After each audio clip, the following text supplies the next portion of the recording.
President Trump, why not slap additional sanctions on Russia, sir? Why not do that now?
Zapraszam.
Thank you very much. It's a great pleasure to have President Nawrocki with us of Poland.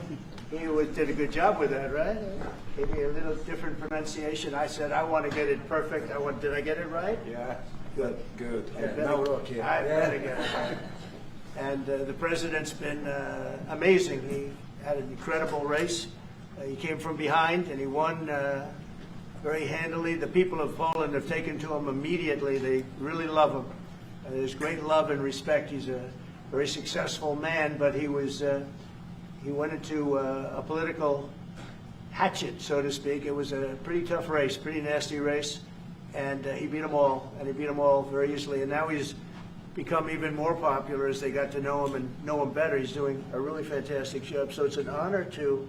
I also endorsed him, so I'm very proud of that. I was I don't endorse too many people, but I endorsed him, and I was very proud of that, the job he's done. I want to thank Vince Haley for that recommendation. Vince was fantastic, and I appreciate it.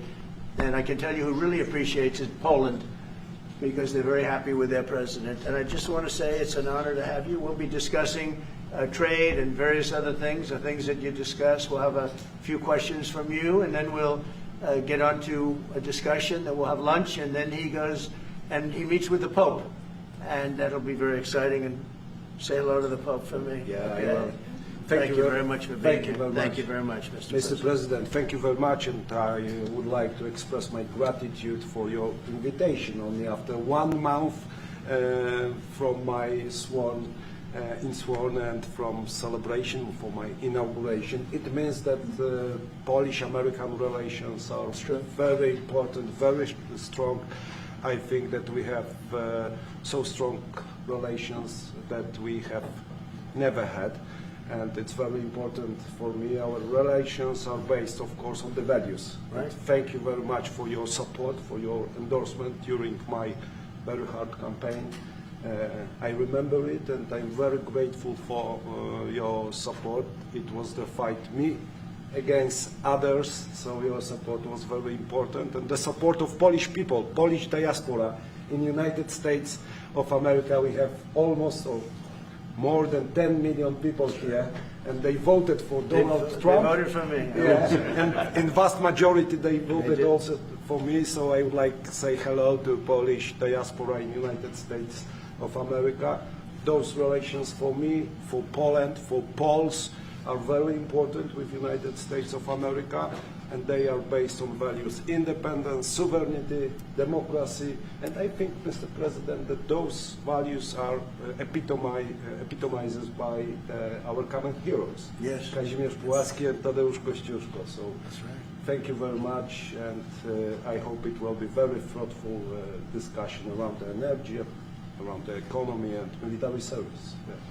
And the flyover was very much in honor of your great pilot who just passed away recently, who was a legend in Poland. You might want to say something about him. Yes, of course, it was a terrific accident in Poland. Thank you for this gesture that F-35 opened our meeting. Major Krakowian was one of the best Polish pilots, well-honed Polish pilots, and he died. He lost 2 children, so it was a great tragedy. He was a legend in Poland, actually, a legend as a pilot. He was an incredible pilot. And I think he went to the Air Force Academy, actually. But he was a fantastic pilot, and it was a big setback. The people of Poland are very, very sad, so we thought we'd do that. That was the single plane that swooped up. And machines, American machines, opened our meeting. It was great. And we are waiting for 32 F-35s in Poland. So it also shows that we have great relations according to the best military equipment on the world, American equipment, which build Polish security too. Well, Poland, we've had a tremendous relationship. I think now it's better than ever because of this relationship. It's a little special because we fought together. But we've always been very good, and we have some wonderful people, as you know. Duda, my friend, he's a good man and still a big fan of yours, very much so. So it's a great honor, and we're going to talk about trade. We'll talk about some other things. We'll take a couple of questions from the media. President Trump, will American soldiers remain in Poland? Will American soldiers remain in Poland? Yeah.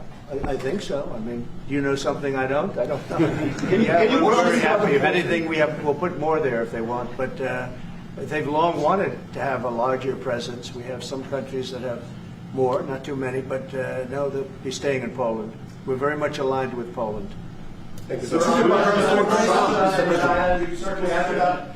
dramatic picture where we saw the leaders of Russia and North Korea and China together. The first time the leaders of those 3 countries have been together to sort of show solidarity. You said that they're conspiring against the United States.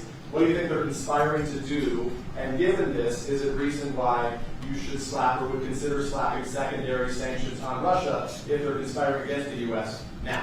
Well, I've already done that with regard to India, and we're doing it with regard to other things. And I put out a truth last night. You saw that.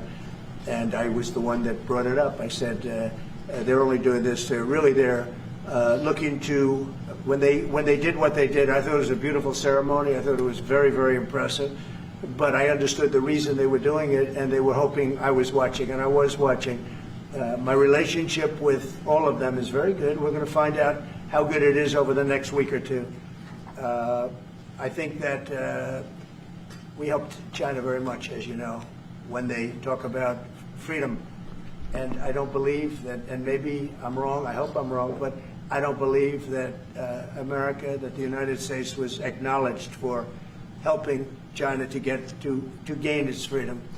But perhaps that was just that was a sleight of hand. I mean, I was very surprised. I watched the speech last night. President Xi's a friend of mine, but I thought that the United States should have been mentioned last night during that speech because we helped China very, very much. Do you think they should have invited you, Mr. President? Do you think they should have invited you? You've expressed many times your frustration and disappointment with Putin, but there's no action since you took your office. Don't you worry that... How do you know there's no action? But don't you worry... Wait. What actions did you take? I'm with Polish radio. Okay. How do you know there's no action? Would you say that putting secondary sanctions on India, the largest purchaser outside of China, they're almost equal, would you say there was no action? That cost hundreds of billions of dollars to Russia. You call that no action? And I haven't done phase 2 yet or phase 3. But when you say there's no action, I think you ought to get yourself a new job, because if you remember 2 weeks ago I said, if India buys, India's got big problems, and that's what happened. So don't tell me about that. What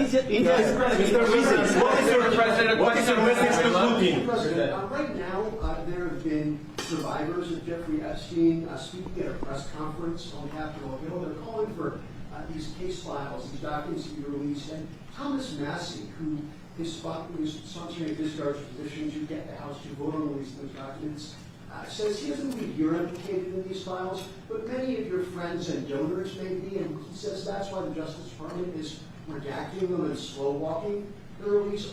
Is the Justice Department protecting any friends or donors, sir? So this is a Democrat hoax that never ends. You know, it reminds me a little of the Kennedy situation. We gave him everything, over and over again, more and more and more, and nobody's ever satisfied.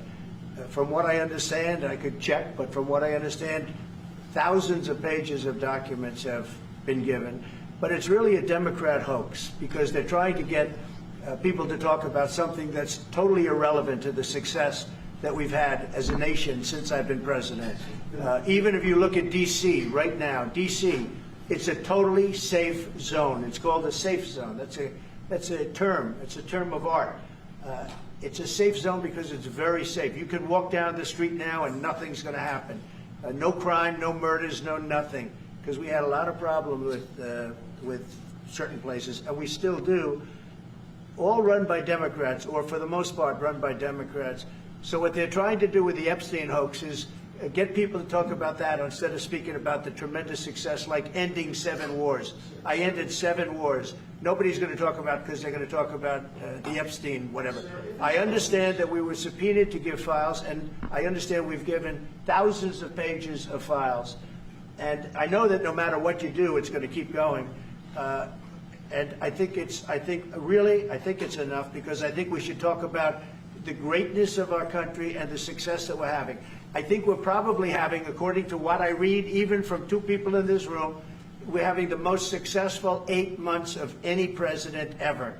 And that's what I want to talk about. That's what we should be talking about, not the Epstein hoax. When are you going to make a decision on Ukraine, Mr. President? What is your message to Putin? Mr. President, your message to Putin?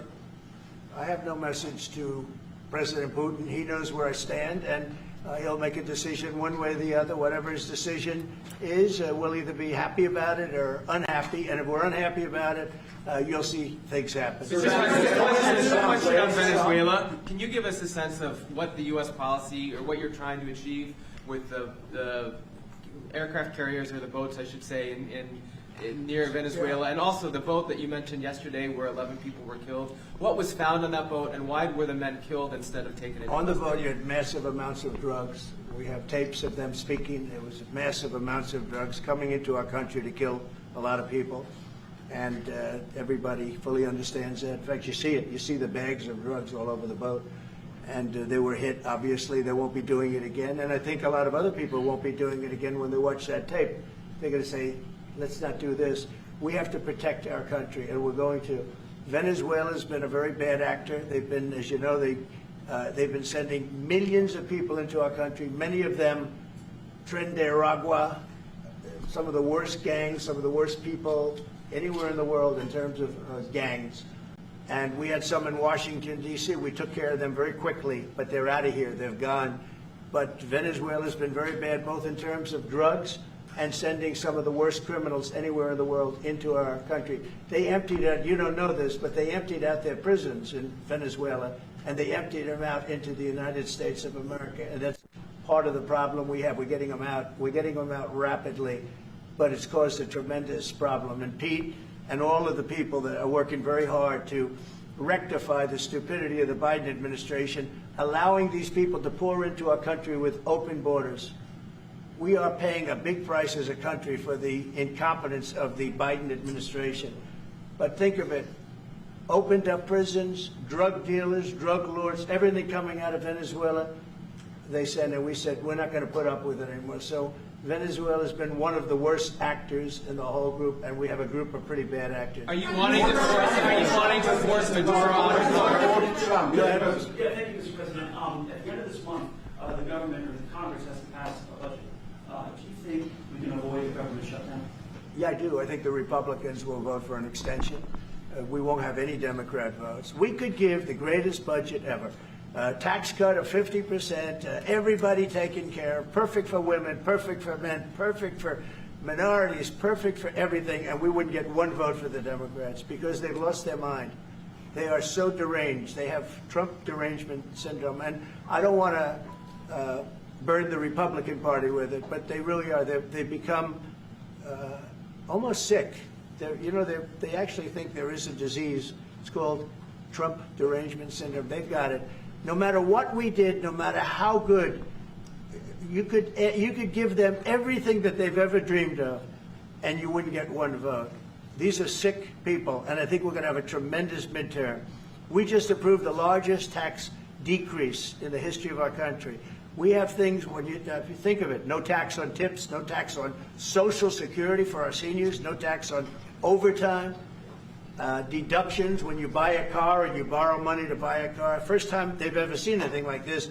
Middle-income people get deductions. You get a deduction when you buy a car. Nobody's ever seen. And by the way, they're selling cars like crazy. Cars are pouring back because of the fact that we have tariffs. Cars are pouring back into our car plants are pouring back into our nation. They're coming from all over the world. They're coming back. You know, we lost about 54% of automobile manufacturing over a 30-year period, 35-year period.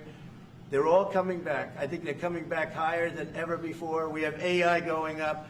What we've done is amazing, and what we've passed is amazing. But the Democrats, I don't believe, will get one vote. It's very anti-crime. We want anti-crime. They're in favor of crime. We're against crime. You know, they gave us things like men playing in women's sports, open borders for everybody, transgender for everybody. I mean, they wanted transgender for all of the crazy things that they were saying. And, you know, people would say they're 80-20 issues. I say they were 97-3. I always say 97-3, and nobody knows who the three are. This is the best issue of all. They are against preventing crime. They are fighting us. I want to go into Chicago, and I have this incompetent governor that doesn't want us. Do you know that this weekend 72 people were shot in Chicago? I'm embarrassed to say it in front of the president of Poland. 11 people were killed. 72 people were shot. Last week, 7 people were killed in Chicago, a place which is probably your #1 place. I hate to say it. Yeah, a lot of Poles in Chicago. And we got to keep it safe. But 7 people were killed. The week before that, 5 people were killed, and 21 people were shot. This is in 3 weeks. So in 3 weeks, they lost almost 35 people were killed. It could have been stopped. If you look at Washington, D.C., 3 weeks ago, it was the same or worse. And now it's considered a totally safe zone. Restaurants are open, they're bustling. Restaurants, you have to see, restaurants were dying. Nobody wanted to go out. They didn't want to be attacked. They didn't want to be mugged. They didn't want to be attacked even in the restaurant. And you take a look at what's happened. Friends of mine that haven't gone to a restaurant in 4 years, one of them went out 5 times in the last 2 weeks to a restaurant with his family. They feel totally safe. Washington, D.C. is a totally safe city. You're not reporting any crime because there is none. They said crime is down 87%, and I said, no, it's not. It's down 100%. We have a great thing going. I could do that with Chicago. We could do that with New York. We could do it with Los Angeles. So we're making a determination now. Do we go to Chicago, or do we go to a place like New Orleans, where we have a great governor, Jeff Landry, who wants us to come in and straighten out a very nice section of this country that's become quite tough, quite bad. So we're going to be going to maybe Louisiana, and you have New Orleans, which has a crime problem. We'll straighten that out in about 2 weeks. It'll take us 2 weeks, easier than D.C. But we could straighten out Chicago. All they have to do is ask us. To go into Chicago if we don't have the support of some of these politicians. But I'll tell you who is supporting us, the people of Chicago. And I sort of want them to let it be known. They have incompetent people. A guy like Gavin Newsom, he's the governor of a state that if we didn't go into Los Angeles with our soldiers, with our National Guard, you wouldn't even be having the Olympics there. They were going to take it. And remember this. Your top law enforcement officer in Los Angeles said, there's no way we could have done this without President Trump coming in with the troops. We saved Los Angeles and we saved the Olympics. Thank you very much. Question for President Nawrocki. I got this, sir. Thank you, Andrew. Thank you. Mr. President, in regards to Gavin Newsom, would you be open to a congressional investigation in regards to the specific Palisades fire where it killed 12 seniors, to see whether there's any negligence on Gavin Newsom or Karen Bass in regards to those deaths? Well, I'll tell you, there's negligence on not getting people permits. That is negligent. We got all of the federal permits. Lee Zeldin, the federal permits are much more difficult. They were all gotten within 30 days. People could go build their houses. It's going to be years before they are allowed to build their house. And Karen Bass is grossly incompetent. And Newsom, this is a very incompetent guy. I watched him with the hands. I'm saying, what's going on with the hands? There's something wrong with him. You watch him. There's something wrong with this guy. But more importantly, he didn't allow the water to come from the Pacific Northwest. You know, they have tremendous amounts of water in California. People don't know. They send the water out to the Pacific Ocean. So I demanded it be open. If that were open during the fire, before the fire, you wouldn't have had the fire because all the sprinklers would have worked in the houses. They had no water. They had no water in the fire hydrants. You wouldn't have had the fires. It would have been put out after one house, 2 houses. But he stopped the water from coming in. And I had to send in the military to have that water opened after the fires. And now they have water, but he should have more because they've restricted, they still restricted. There's something wrong with these people. There's something really wrong. As to investigation, I view it as a gross incompetence. I view it as an ideology that's wrong. It's a radical left ideology. And if I didn't win this election, I think our country would be destroyed. I don't believe you'd be here right now, and our country would be destroyed. Yeah. Mr. President Trump, thank you, sir. What's the most important branches of interest between Poland and U.S., in your opinion? Well, it's just the relationship we have. I think there's a great trust and a great, more than most countries, more than almost any countries. We have some in a category that's very special, and Poland is in that category. We have a very special relationship. It's like the question about the soldiers that was asked. We never even thought in terms of removing soldiers from Poland. We do think about it with regard to other countries, but we would never know. We're with Poland all the way, and we will help Poland protect itself. I would like to add something. Yeah, of course, security is most important also for our relation. And I'm a historian, as you know, maybe, Mr. President. Sure. I'm a historian, and this is the first time in Polish history, in 20th century and the 21st century, that the Poles are happy that we have foreign soldiers in Poland. So the American soldiers are the part of our society nowadays. We have almost 10,000 soldiers, and this is the signal to the whole world and also to the Russian Federation that we are together, but we are not like the Poland free riders in Europe and in NATO. Mr. President Trump knows it, because our GDP for military service achieved 4.7, so we are probably the one NATO nation which is on this level, and we will not stop. Me, as the President of Poland, we are going to achieve 5% of GDP for military service, but with American soldiers on Polish soil, we solidify and we are secure. Mr. President, are you just about that? You know, Poland was one of two nations that paid more than they were supposed to with NATO.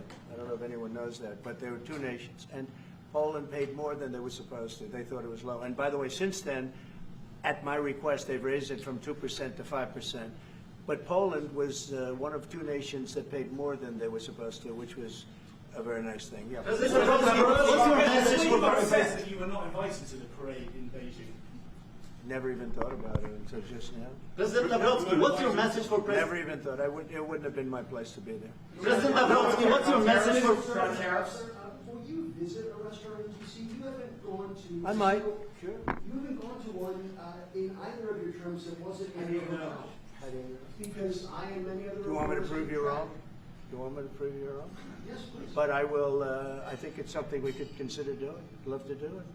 I love the White House food, but after a while, I could see going to a nice restaurant. It's safe. If you would have said, like the Governor Moore wanted me to go and walk through Baltimore with him, and I said, you know, I think I'm a brave guy, but there's no reason to be stupid. They have crime that's at levels that nobody's ever seen before in Baltimore. They've done a terrible job. We'd go into Baltimore, straighten it out very quickly, too. You know why? They respect our soldiers. You see our soldiers. They respect our soldiers. We'd go there, too. But we're going to have people asking us to go. They're going to want to, and I think the people of those places are, the politicians are not in tune with the people.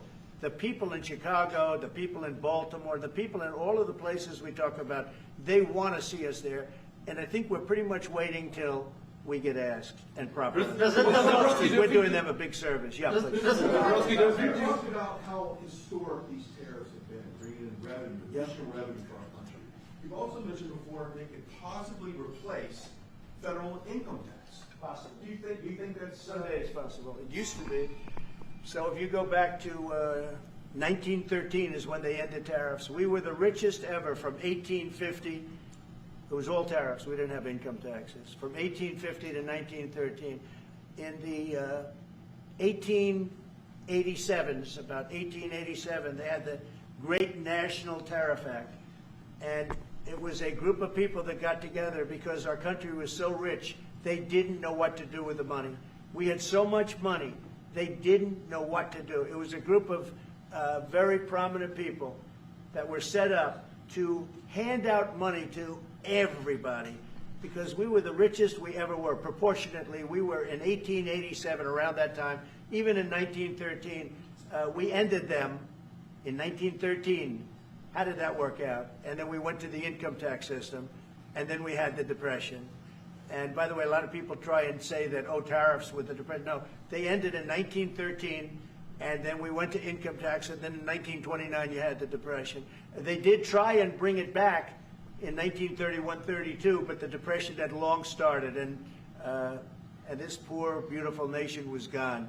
It was gone. We suffered for 25 years. It took 25, 30 years to really recover from the Depression. And we don't ever want to see that happen again. The tariffs are vital to the success of this country. When I say I ended 7 wars, at least half of those wars were ended because of the power of tariffs. I was able to say, well, we're not doing any business with you, or if you're going to war, we're putting a big tariff on you.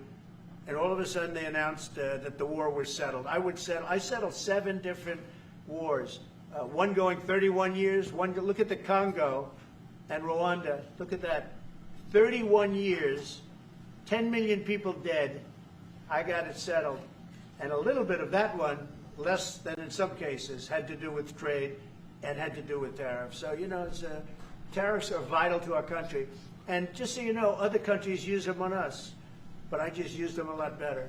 We're in a much better position. We have trillions of dollars coming into our country. If we didn't have tariffs, we would be a very poor nation, and we would be taken advantage of by every other nation in the world, friend and foe. We're not going to let that happen. And we have a very, very big case in the Supreme Court. I can only say this. Our country has a chance to be unbelievably rich again, but it can also be unbelievably poor again. If we don't win that case, our country is going to suffer so greatly, so greatly. But I think we're going to have a big victory. Even if you look at the people that brought the case, they're foreign-oriented. They're foreign. Countries have taken advantage of the United States for so many years. And I started with China. You know, last term, I took in hundreds of billions of dollars in tariffs from China. But when COVID came, the last thing I was going to do is we're going to tariff France and Italy and, you know, others, Spain, when they were doing so badly. But now we made a deal with the European Union where they're paying us almost $1 trillion, and they're happy to do it. You know what? They're happy. It's done. These deals are all done. I guess we'd have to unwind them. We've done deals with Japan, with South Korea. We've done deals with many countries and others to come. And if we didn't have the power, prestige, and dignity of tariffs, and I used them wisely, and people respect America again, and we've become a rich country again. The money coming in is incredible. And again, they use them on us. If we didn't have them, they would use them on us, and we would have no way to fight them. We would be a third world nation. So I think it's one of the most important cases I've ever seen go before the Supreme Court of the U.S. 2 weeks ago, you gave Vladimir Putin a 2-week deadline to agree to talks with Zelensky. That deadline is now nearly approached. Can you give us any indication when you will make a decision? Well, I'm having a conversation with him very shortly, and I'll know pretty much what we're going to be doing. We've taken very strong action, as you know. And in other ways, we've taken very strong action. But I'll be speaking to him over the next few days, and we're going to see. I'm going to know exactly what's happening. Mr. President, but I'm not happy with all the people. You got 7,819 people killed last week. Russian soldiers and Ukraine soldiers, right? Not American soldiers, not soldiers from Poland, but they're human beings. They're souls. They have parents. They wave goodbye to their parents, and their parents never see them again. That's the end of them. Over a stupid war, and I want to see it stopped. Now, we have stopped the money. We send weapons to NATO. They pay full price. We don't, you know, Biden spent $350 billion so stupidly. And it was one of the reasons that this whole thing happened. A big reason this war happened was sitting right in these chairs, this one in particular. So I think we're going to have a good solution. But they're losing soldiers at levels that nobody has seen since the Second World War. This is the worst conflict, and it's just going on and on. It's one's defense, one's offense. The offense moves a little bit, just a little bit. You take a look. They move inches. They're dropping bombs and killing everybody. The whole thing is not since the Second World War has there been anything even close to this. And they're not soldiers from my country. This is my country. But I have a power to end things. That's why I was able to end 7 other wars. And you know that I thought of the 7, basically 7. Those were tough wars to end. Much tougher, I thought, than the war with Ukraine and Russia. I thought that Ukraine and Russia have a very good relationship with President Putin. I thought that would be much easier. I thought that would be in the middle of the pack, maybe one of the easiest. Sometimes you never know with war. You know, war is a very interesting thing. You never know with war. War is complex and dangerous, and what a mess, what a bloody mess. It's going to get done one way or the other. But they have to stop killing all of these souls. They're souls, and we have to stop killing. Thank you very much.